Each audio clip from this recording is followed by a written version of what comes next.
दोस्तों, बीजेपी के साथ एनडीए के हनुमान कहे जाने वाले चिराग पासवान और नीतीश कुमार के साथ में आए जीतन राम मांझी अब समझ नहीं आ रहा है कि हो क्या रहा है बिहार में, क्योंकि पलटी मारने में नीतीश से कोई जीत नहीं सकता, ये तो तय है। लेकिन असली सवाल यह है कि बिहार की सियासत अब किधर जा रही है। दोस्तों सोचिए, प्रधानमंत्री नरेंद्र मोदी बिहार दौरे की तैयारी कर रहे हैं और उनके आने से पहले ही एनडीए में दो फाड़ में बंट चुका है। एक तरफ भाजपा और चिराग, दूसरी तरफ नीतीश और मांझी। तो क्या यह दरार सीधे नीतीश की कुर्सी तक पहुंचने वाली है?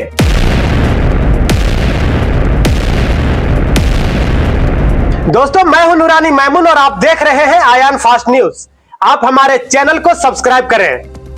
बिहार की राजनीति वैसे भी कभी अस्थिर नहीं रही है, लेकिन इस बार जो तस्वीर सामने आ रही है वो पहले से कहीं ज्यादा उलझी हुई है, क्योंकि मामला सिर्फ सीट बंटवारे का नहीं है, मामला है सत्ता की कुर्सी का, जो अब ज्यादा उलझता दिख रहा है। एक तरफ चिराग पासवान है, जिन्होंने खुद को प्रधानमंत्री मोदी का हनुमान बताया था और अब खुले तौर पर सीएम की कुर्सी पर नजर गड़ा बैठे। दूसरी तरफ जीतन राम मांझी है, जो बार बार भाजपा पर दबाव बना रहे हैं कि अगर उन्हें 15 सीट नहीं मिली तो वो अलग होकर के चुनाव लड़ेंगे। जरा गौर कीजिए, चिराग पासवान की डिमांड है 40 सीटें और मांझी की डिमांड है कम से कम 15 सीटें। अब सवाल उठता है कि क्या भाजपा दोनों को खुश कर सकती है, क्योंकि बिहार की कुल सीट अगर देखा जाए तो 243 में से इतनी बड़ी हिस्सेदारी देना भाजपा के लिए आसान नहीं है। यह साफ हो गया है कि किसी एक को मनाने की कोशिश करनी है, जो कोई भी मान जाए। अगर चिराग की माने तो उनकी पार्टी लोक जनशक्ति पार्टी, जो रामविलास की है, अकेले दम पर बड़ा प्रदर्शन करने की स्थिति में है। और मांझी की बात सुने तो उनका कहना कि हर सीट पर हमारे 10 से 15 हजार वोट हैं और हम आसानी से 6% वोट पाकर मान्यता प्राप्त दल बन सकते हैं। यानी दोनों ही नेता भाजपा को खुले अल्टीमेटम दे रहे हैं। लेकिन दिलचस्प बात यह है कि भाजपा का स्टैंड साफ नहीं हुआ है। जब चिराग पासवान नीतीश सरकार पर हमले करते हैं तो भाजपा चुप रहती है, जब मांझी गुस्सा दिखाते हैं तभी भाजपा सिर्फ समझाने तक सीमित रहती है। तो क्या यह भाजपा की सोची समझी एक नई चाल है, या भाजपा चुपचाप चिराग पासवान को आगे कर रही है ताकि नीतीश कुमार की कुर्सी छीन सके? इस बीच पटना में लग गए हैं चिराग पासवान के एक पोस्टर, जो आप विवाद की असली जड़ समझ सकते हैं, जिसे नीतीश कुमार की नींद उड़ चुकी होगी। पोस्टर में लिखा है, बिहार मांगे चिराग, आपके हनुमान को 2025 में आपके आशीर्वाद का रहेगा इंतजार।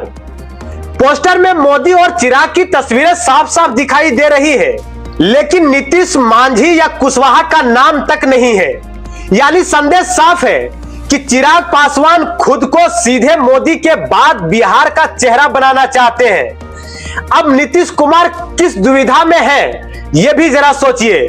एक तरफ भाजपा कहती है कि चुनाव हम नीतीश के नेतृत्व में लड़ेंगे, लेकिन भाजपा कभी यह नहीं कहती है कि 2025 के बाद भी सीएम नीतीश कुमार ही होंगे अगर एनडीए यहां से चुनाव जीतती है। तो यही खामोशी नीतीश के लिए सबसे बड़ी चुनौती बन गई है। नीतीश जानते हैं कि अगर भाजपा ने खुलकर चिराग को सपोर्ट कर दिया तो उनकी कुर्सी एक झटके में जा सकती है। लेकिन नीतीश का इतिहास है कि नीतीश के पलटी मारने की इतिहास को देखते हुए भाजपा भी खुलकर दुश्मनी मोल लेना नहीं चाहती, क्योंकि अगर नीतीश ने समर्थन वापस ले लिया तो दिल्ली की मोदी सरकार भी हिल सकती है। इधर मांझी ने भी साफ कर दिया है कि यह चुनाव उनके लिए करो या मरो का हो गया है। उन्होंने कहा कि हम अब निबंधित पार्टी रहकर अपमानित नहीं होंगे, या तो हमें मान्यता मिले या फिर हमें अकेले मैदान में उतरेंगे। यानी अब मांझी भी झुकने के मूड में नहीं है। और भाजपा को नई मुश्किलों में डाल दिया है। 17 सितंबर को प्रधानमंत्री नरेंद्र मोदी का अपने जन्मदिन पर बिहार आ रहे हैं, जो गया जाएंगे और गया में पिंडदान भी करेंगे।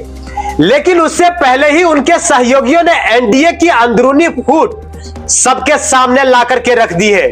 अब सबकी निगाहें इस पर टिकी है कि मोदी अपने दौरे में नीतीश का नाम लेंगे भी या नहीं।